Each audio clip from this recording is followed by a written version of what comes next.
Morning students, महाविद्यालय के YouTube channel में आपका स्वागत है। आज हम बात करेंगे विशिष्ट समाकल निकालने की विधि पे हम चर्चा कर रहे थे।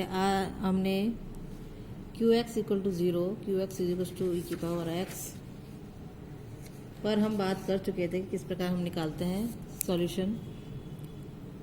आज हम बात करेंगे साइन ऑफ ax तथा कॉस ऑफ ax के लिए विशेष समाकल ज्ञात करना।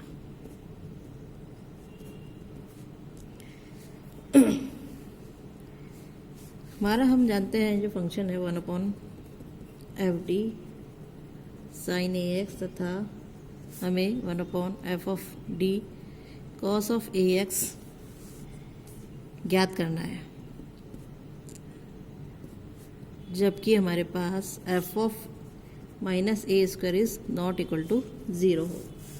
हम जानते हैं d of sine a x जो है वो हमारा होता है a कॉस ए एक्स।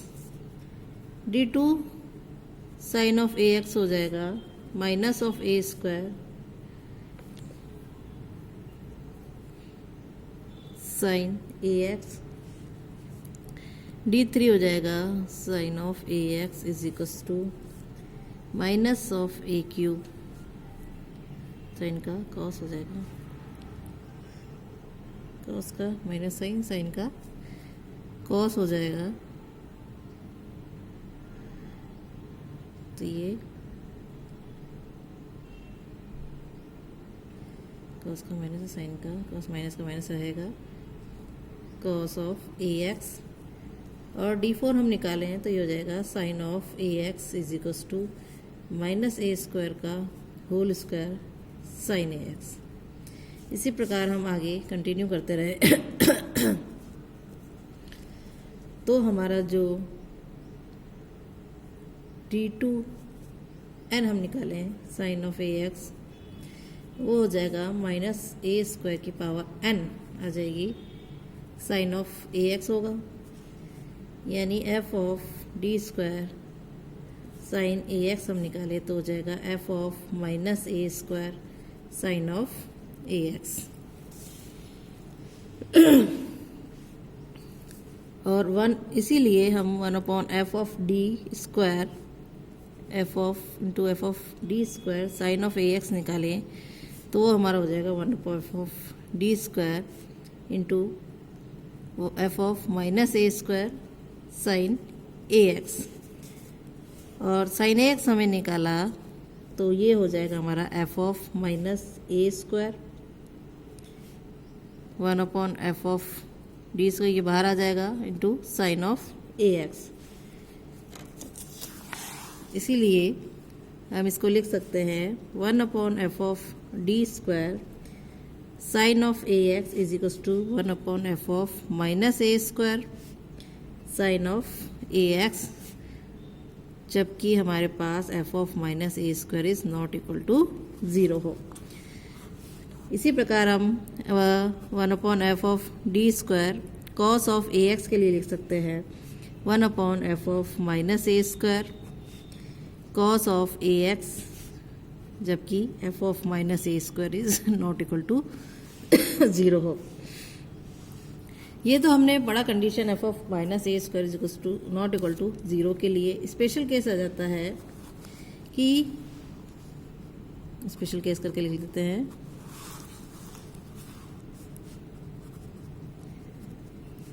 यदि हमारे पास D square plus a square की पावर n है, एक गुणनखंड के रूप में है,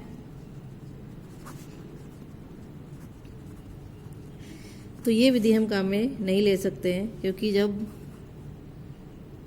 तब हमारा क्या हो जाता है f of minus a square is equal to 0 हो जाता है। तब हम जानते हैं कि हम इसके लिए कौन सी विधि उपयोग करेंगे। ई की power iota a x is equal to हम जानते हैं cos of a x plus iota sine of a x होता है। इसीलिए हम यदि 1/d square plus a square की power n into sine of a x निकालें तो वो हो जाता है 1/d² प्लस a² की पावर n e की पावर आयोटा ax का काल्पनिक भाग। इस तरीके से हम इसे लिख सकते हैं। अब काल्पनिक भाग है तो कहते हैं कि पावर आयोटा में लिख दिया है हमने, तो इसके लिए हम इसे जैसा हमने पिछली बार किया था वैसा हम कर सकते हैं कि 1/d² प्लस a² की power n cos of ax जो है वो बराबर हो जाएगा 1/d² प्लस a² की पावर n e की पावर आयोटा ax का वास्तविक भाग हो जाएगा। साइन वाला काल्पनिक भाग और कॉस वाला वास्तविक भाग हो जाएगा।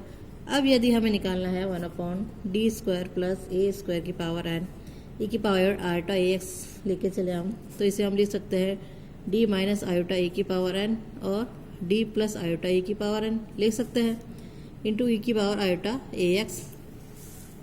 पहले दोनों के लिए निकाल लेते हैं, फिर हम अलग अलग कर देंगे। तो ये हो जाएगा 1/d माइनस आयोटा a की पावर n और यहाँ हमने इसकी वैल्यू रख दी, तो ये हो जाएगा आयोटा ax यानी 2 आयोटा a की पावर n, x d की जगह रख दी आयोटा a और इसे हमने सॉल्व कर लिया। तो ये हो जाएगा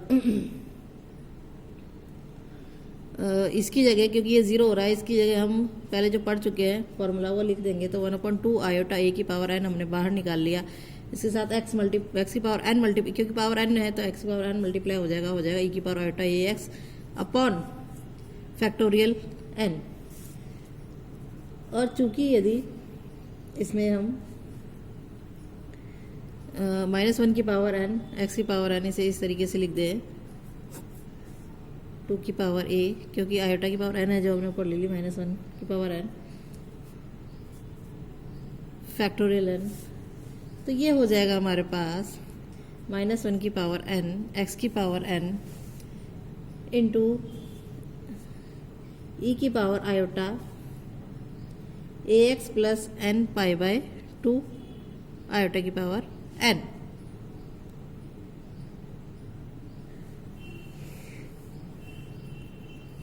और नीचे आ जाएगा हमारे पास 2a की power n into factorial n।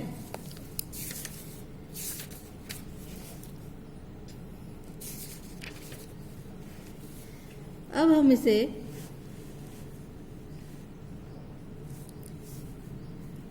इसमें इस तरीके से लिख सकते हैं 1/d² प्लस a² की power n cos of ax plus iota sine ax e की पावर आयोटा ax को इस तरीके से लिख सकते हैं। और यहाँ हम लिख लेंगे -1 की पावर n x की पावर n अपॉन 2a की power n into factorial n। और यहाँ हम इसको लिख सकते हैं cos of ax plus n π/2 plus iota sine ax plus n π/2। अब हम वास्तविक और काल्पनिक भाग अलग अलग कर लेंगे दोनों पक्षों से। वास्तविक व काल्पनिक भागों की तुलना करने पर हम पाते हैं कि 1/d² प्लस a² की power n cos of ax है जो बराबर है -1 की पावर n x की पावर n अपॉन 2a की power n into factorial n। ये हो जाएगा cos of ax plus n π/2। और काल्पनिक भाग यदि हम अलग करें तो ये हो जाएगा d² प्लस a² की power n sine of ax जो है वो बराबर हो जाएगा -1 की पावर n x की पावर n अपॉन 2a की power n factorial n sine of ax plus n π/2। तो इस प्रकार हम जब हमारे पास f ऑफ a = 0 हो तो हम इस तरीके से निकाल सकते हैं। कुछ क्वेश्चन ले लेते हैं जिससे हमें क्लियर हो जाएगा। क्वेश्चन है हमारे पास, हल कीजिए।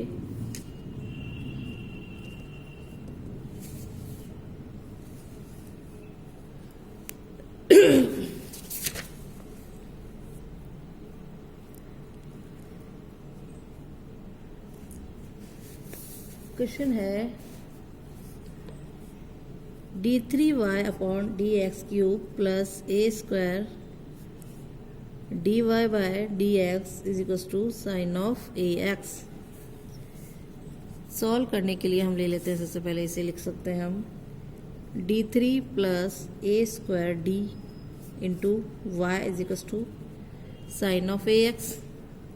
इसकी ऑक्सिलरी इक्वेशन है वो हो जाएगी हमारे पास m cube plus a square m is equal to 0, या हम इसको करें m is equal to 0, m is equal to plus minus iota a. 3 values हो जाएंगी। अब इसका जो सी एफ है वो हम लिख सकते हैं C1 plus C2 cos of a x plus C3 sine of a x. तो इसका पर्टिकुलर इंटीग्रल जो है वो हो जाएगा 1 अपॉन, इसे हम लिख सकते हैं D into d square plus a square sine of a x. 1 upon D बाहर ले लिया और इसको हमने सॉल्व किया 1 upon D square plus a square sine of a x. तो ये हो जाएगा 1 अपॉन डी, इसको सॉल्व करेंगे तो ये आ जाएगा minus x upon 2a cos of a x.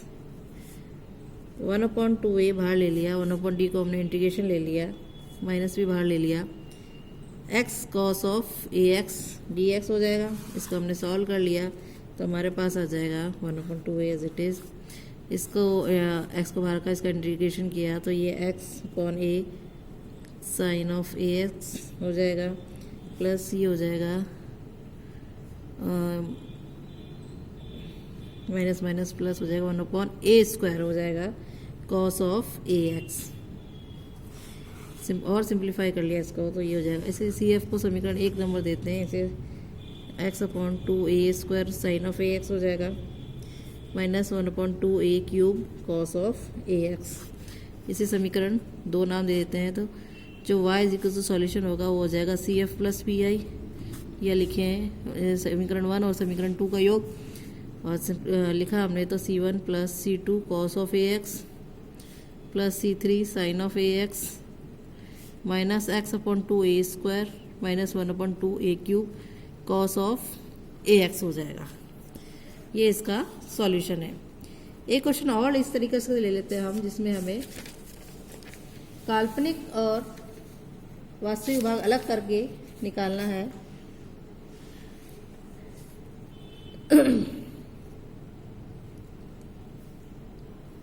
Question है हमारे पास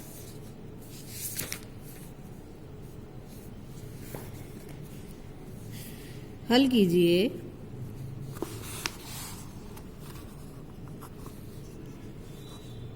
d माइनस 1 का whole square into d square plus 1 का whole square y is equal to sine square 1/2 into x plus e की पावर एक्स। इसे हमें हल करना है। सबसे पहले हम इसकी ऑक्सिलरी इक्वेशन ले लेते हैं। ऑक्सिलरी इक्वेशन हमारे पास हो जाएगी m माइनस 1 का whole square into m square plus 1 का होल स्क्वायर बराबर 0। इसमें m की जो वैल्यूज़ है वो निकलेगी 1,1 इससे निकल जाएगी और इससे निकल जाएगी प्लस माइनस आयोटा और प्लस माइनस आयोटा, 2 वैल्यूज़ निकलेंगी इसकी। इसका जो सी एफ है वो हो जाएगा हमारे पास C1 plus C2 x into e to the power x plus C3 plus C4 x into cos of x plus C5 plus C6 x into sine of x. ये हमारी समीकरण 1 है। अब हमें इसका पर्टिकुलर इंटीग्रल निकालना है। पर्टिकुलर इंटीग्रल निकालने के लिए हमारे पास हो जाएगा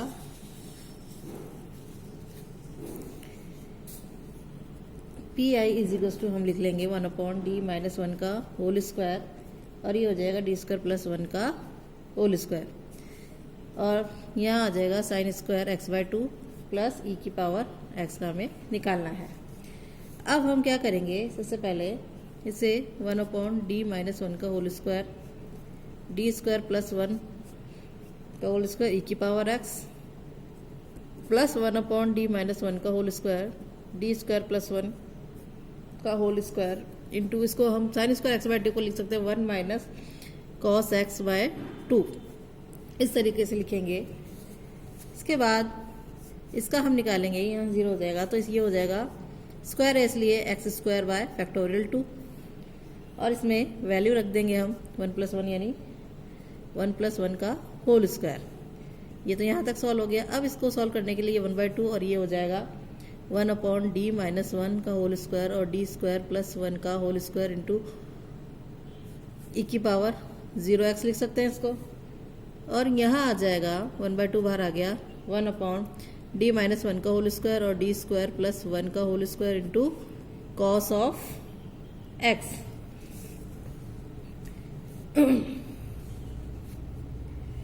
अब हम इसे यहाँ से ले लेते हैं, ये हो जाएगा x² e की पावर x अपॉन 8 और ये हो जाएगा 1/2 और यहाँ हमने वैल्यू रख दी 0 - 1 और ये 0 + 1 का होल स्क्वायर हो जाएगा माइनस ऑफ 1/2 1 अपॉन, इसको लिख सकते हैं हम d² - 2d + 1 और ये है d² + 1 का whole square into cos of x। इसको एज इट इज रहने दिया, इसको हम और सिंप्लीफाई कर लेते हैं। x² e की पावर x अपॉन 8 ये हो जाएगा प्लस 1/2 का 1/2 रहेगा।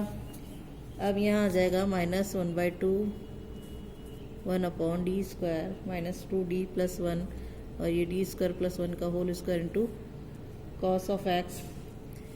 इसे हम लिख सकते हैं 1/8 x² e की पावर x प्लस 1/2 प्लस 1/4। इसको हम यहाँ वैल्यू रख देते हैं तो ये आ जाएगा 1/4 और ये हो जाएगा d² + 1 का whole square as it is रह जाएगा और इसे 1/t cos ऑफ x। यहाँ से इसकी वैल्यू रखेंगे d² की 1 तो ये हमारे पास -2d + 2 हो जाएगा, कॉमन निकाल लिया तो यहाँ 8 आ गया और ये हमारे पास d बच जाएगा इसके अंदर से। अब हमें 1/d है तो इसका इंटीग्रेशन ले लेंगे 1/8 x² e की power x plus 1/2 plus 1/4 1/d² + 1 का होल स्क्वायर। इसका इंटीग्रेशन लिया तो ये हमारे पास आ जाएगा cos का sin x। अब हम क्या करेंगे, इसे थोड़ा लाम दे देते हैं समीकरण। अब अलग से हम निकालेंगे 1/d² + 1 का whole square into sine x। इसमें हम 1/d² + 1 का होल स्क्वायर e की पावर i का अधिकल्पित भाग ले सकते हैं। तो इसके लिए हम सॉल्व करेंगे यहाँ पर, तो हमारे पास आ जाएगा 1/d² + 1 का होल स्क्वायर e की पावर i हमने सॉल्व किया तो ये जाएगा 1/d - i और d प्लस i का होल स्क्वायर और d - i का होल स्क्वायर इंटू e की पावर i ये हो जाएगा x² upon factorial 2 into e की power i upon i plus i का होल स्क्वायर। और हमने इसको सॉल्व कर लिया तो ये हमारे पास आ गया -1/8 x² 2i² रहेगा तो और ये हो जाएगा cos x plus i sin x। अब चूँकि हमें इसमें इसका अधिकल्पित भाग लेना है तो इसे हम लिख सकेंगे 1/d² + 1 का whole square sine of x के लिए लिखना है तो ये हो जाएगा -1/8 x² साइन x। ये वैल्यू जो है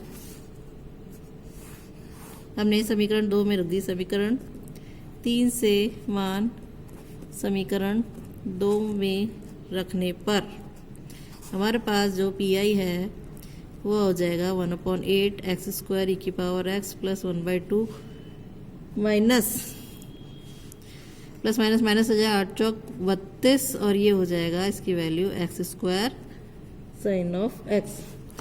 और इसे समीकरण 4 नाम दे दिया तो y = CF प्लस PI करा तो हमारे पास हो जाएगा C1 + C2x इंटू e की power x plus C3 + C4x cos x plus C5 + C6x sin x। और ये जो पर्टिकुलर इंटीग्रल है वो जुड़ जाएगा 1/8 x² e की power x plus 1/2 minus 1/32 x² sine of x। तो y का ये मान निकल करके आएगा किस प्रकार हमें अधिकल्पित और वास्तविक मान लेकर के हल करना है, और इस क्वेश्चन में हमने देख लिया। इसी प्रकार के क्वेश्चन भी सॉल्व होंगे। आज के लिए इतना ही, धन्यवाद।